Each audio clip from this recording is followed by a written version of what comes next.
Sunshine Cruz, inaresto. Warrant of arrest na isinampa ni Cesar Montano. Ang sarap magmahal. Ang sarap kiligin, ang sarap ng may inspirasyon. May konti kang hindi mabuting nararamdaman, pero... Sunshine Cruz, isang kilalang aktres at respetadong personalidad sa showbiz industry, ay biglang nasangkot sa isang kontrobersyal na issue na gumulat sa maraming tao. Ang usapin ay nauwi sa paglabas ng isang warrant of arrest laban sa kanya, na isinampa mismo ng kanyang dating asawang si Cesar Montano, na isa ring tanyag na aktor sa bansa. Ang balitang ito ay mabilis na kumalat at naging paksa ng mainit na usapan sa social media at iba pang plataporma. Ayon sa mga ulat, ang reklamo ay isinampa ni Cesar Montano matapos umano silang magkaroon ng matinding hindi pagkakaunawaan kaugnay sa ilang issue na may kinalaman sa kanilang personal na buhay. Partikular sa kanilang pamilya. Ang issue ay sinasabing matagal nang pinag-uusapan sa likod ng kamera, ngunit ngayon lamang umabot sa ganitong antas ng legal na hakbang. Sa pagkakaalam ng marami, sina Sunshine Cruz at Cesar Montano ay minsang itinuturing na isa sa mga ideal na mag-asawa sa industriya. Gayunpaman, ang kanilang pagsasama ay nauwi sa hiwalayan ilang taon na ang nakalilipas. Bagamat tila naging maayos ang kanilang komunikasyon pagkatapos ng kanilang hiwalayan, ang nangyayaring ito ay patunay na hindi pa tuluyang natutuldukan ang mga isyong bumabalot sa kanilang relasyon bilang dating mag-asawa at bilang mga magulang sa kanilang mga anak. Ang pagpapalabas ng warrant of arrest laban kay Sunshine ay naging dahilan ng pag-aalala para sa kanyang mga tagahanga at kaibigan sa industriya ng showbiz. Marami ang nagulat at nagtanong kung ano ang tunay na dahilan ng pagsasampa ng kaso. Ang ilan ay nagpahayag ng suporta sa aktres, habang ang iba naman ay nagsabing mas mabuti nang hayaan ang proseso ng batas na magdesisyon sa usaping ito. Bagamat hindi pa malinaw ang eksaktong detalye ng reklamo, inaasahang maglalabas ng pahayag si Sunshine Cruz sa mga darating na araw upang linawin ang kanyang panig at sagutin ang mga akusasyong ibinabato sa kanya. Sa kabilang banda, si Cesar Montano ay nananatiling tikom ang bibig hinggil sa issue, ngunit inaasahan ding magbibigay siya ng kanyang opisyal na pahayag sa tamang panahon. Samantala, patuloy na binabantayan ng publiko ang pag-usad ng kasong ito, lalo na't parehong tanyag at minamahal sa industriya sina Sunshine at Cesar. Ang kanilang sitwasyon ay nagsilbing paalala na kahit ang mga sikat at respetadong personalidad ay hindi nakakaligtas sa mga pagsubok ng buhay, lalo na pagdating sa mga usapin ng pamilya at relasyon. Bagamat hindi pa ganap na malinaw ang mga detalye ng reklamo laban sa aktres na si Sunshine Cruz, ang balitang ito ay mabilis na kumalat at naging mainit na usapin sa social media at iba't ibang pahayagan.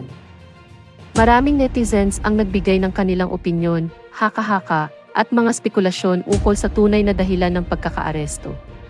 Ang ilan ay nagsasabing posibleng may mas malalim na dahilan o personal na isyong nakatago sa likod ng naturang hakbang na kinasasangkutan ni Cesar Montano, na kilalang dating asawa ni Sunshine.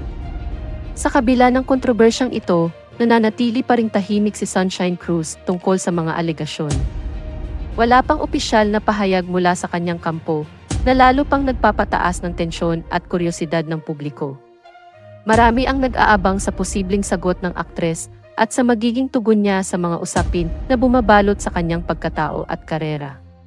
Samantala, ang kanyang mga tagahanga at taga-suporta ay aktibong nananawagan para sa patas na pagtrato at hustisya para kay Sunshine. Sa kasalukuyan, patuloy na lumalakas ang panawagan ng mga netizens na huwag husgahan si Sunshine hanggat hindi pa nailalabas ang kumpletong detalye ng kaso. Ang ilan ay nagpahayag ng pangamba na baka ito ay isang uri ng paninira o personal na paghihiganti ilaban sa aktres, lalo na at patuloy niyang ginagampanan ang papel bilang isang ina at artista sa kabila ng mga hamon sa buhay. Samantala, ang mga eksperto sa batas ay nagbigay ng paalala na kailangang manatili ang lahat sa ilalim ng proseso ng hustisya. Ayon sa kanila, mahalagang isaalang-alang ang mga ebidensya at maingat na pag-usisa sa kaso upang masigurong walang inosenteng napapahamak. Habang naghihintay ang lahat ng resulta ng investigasyon, Maraming tagahanga ang nagpapakita ng suporta sa social media sa pamamagitan ng mga mensahe ng pagmamahal, dasal, at pag-asa para sa positibong resulta sa kabila ng pagsubok na ito. Hinihintay rin ng publiko ang anumang aksyon mula kay Cesar Montano na posibleng may kaugnayan o kinalaman sa kaso. May ilang naniniwalang dapat siyang magbigay linaw sa issue, lalo na at tila nasasangkot ang pangalan niya sa mga spekulasyon. Sa kabila ng kontrobersya, maraming umaasa na maayos ang gusot sa tamang paraan at sa ilalim ng patas na proseso ng batas. Habang ang sitwasyon ay nananatiling masalimuot, ang kaso ni Sunshine Cruz ay nagsilbing paalala na ang mga personalidad sa industriya ng showbiz ay hindi ligtas sa mga hamon at kontrobersya. Magsilbi rin sanang inspirasyon ito upang ipaalala sa lahat ang kahalagahan ng katotohanan, hustisya, at tamang proseso sa pagresolba ng anumang alitan o issue. Samantala, si Cesar Montano naman ay nananatiling matatag sa kanyang posisyon. Ayon sa ilang mapagkakatiwalaang source, ang batikang aktor ay handang harapin ang anumang posibleng epekto ng kanyang naging desisyon. Sa kabila ng mga isyong kinakaharap, nananatili siyang kalmado at determinado, na tila ipinapakita ang kanyang kakayahan na tumayo sa kabila ng anumang pagsubok. Maraming tagahanga ang nagpahayag ng kanilang suporta sa aktor, na patuloy na naniniwala sa kanyang kakayahang magdesisyon para sa ikabubuti ng kanyang pamilya. Bukas naman ang publiko sa posibilidad na magkaayos pa ang dalawa, lalo na't parehong mahalaga sa kanilang buhay ang mga anak na bunga ng kanilang pagsasama. Ang pag-asa ng mga tao na muling maayos ang relasyon ng dating mag-asawa ay nagiging sentro ng usapan. Hindi lamang sa mundo ng showbiz, kundi pati na rin sa mga ordinaryong taga-subaybay na naniniwala sa pangalawang pagkakataon. Ang posibilidad ng pagkakaayos ay isang bagay na sinusubaybayan ng marami, na nagpapakita ng pag-asa na ang pamilya ay maaari pa ring muling mabuo. Ang kasong ito ay muling nagpaalala sa marami kung gaano kahalaga ang maayos na komunikasyon at pag-unawa sa mga isyu sa pamilya. Hindi may kakailang ang kanilang kwento ay nagbigay ng mas malalim na kamalayan sa publiko tungkol sa kahalagahan ng pagtutulungan at pagmamalasakit, lalo na sa mga sitwasyong may kinalaman sa mga bata. Ang kanilang sitwasyon ay tila nagsisilbing salamin ng tunay na buhay, kung saan ang bawat desisyon ay may kaakibat na epekto, hindi lamang sa mag-asawa kundi pati na rin sa mga inosenteng miyembro ng pamilya. Patuloy ang pagbabantay ng publiko sa susunod na kabanata ng kwento ng mag-asawang minsang minahal ng marami sa mundo ng showbiz.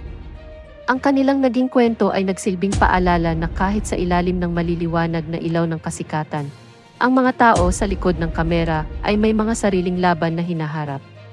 Sa kabila ng lahat, nananatiling positibo ang marami na darating ang araw na magkakaroon ng pagkakaayos at ang kanilang pamilya ay muling makatatag ng matibay na pundasyon ng pagmamahalan at pagkakaisa.